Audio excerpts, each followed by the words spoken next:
Apart from learning about structural modeling processes, it is also equally important that we understand the different navigation techniques that are available on the software that we're using. So in Staad.Pro, marami tayong pwedeng gamitin. So commonly, in my case, I am more akin to using yung keyboard ko. So if I want to rotate my model, I can just use the arrow key of my keyboard. So up and down keyboard. Arrow key. Then left and right. Left, right. This option is quite laggy, but for quick rotation, this is quite handy. Another way of doing navigation is through magnification of yung model by using the mouse scroll of my device. So, pwede kong i-zoom in, zoom out. Then, I can also pan my model by clicking on the middle button of my mouse.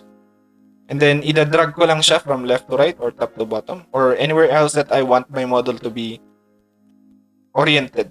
So, yan. Pwede kong i-zoom. Alternative na rotation method is using the right button of my mouse. So, I'll press Control on my keyboard and then I can click and drag, let's say, from top to bottom. Yan. So, and then from bottom to top, left to right, right to left. Now, if you do not want to use your mouse, there are other ways to orient your model also. Like, if you're going to open the view menu on your user interface, and then look for tools, andyan lahat yung mga orientation commands na pwedeng gamitin. Now, I'd like to call your attention to this command right here, select object. Ang purpose nito is to isolate a certain element from yung display. So if I want to isolate both of these columns from the view, so gusto kong sila lang yung nakikita ko, I want them to be visible except for all, I want them to be visible while the other element will be hidden. So I'll just click this, I'll select first the element and then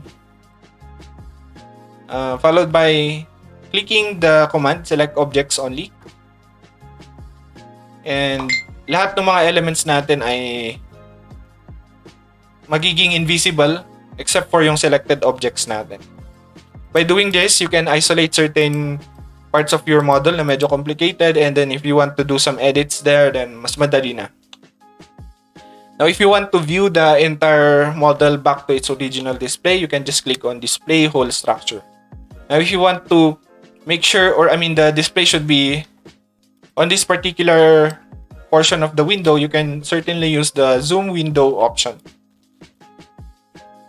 And then, you can just define yung location ng window na gusto mong i-display. So,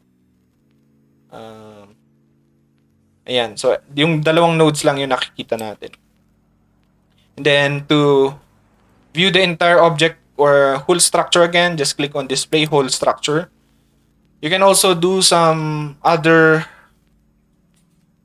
navigation commands like zoom, pan, and other commands dito. So, pwede rin naman natin na i-view using yung mga standard views natin. Isometric, top view, rear, side, front, side. Ito left, and then ito is right view, and then rear.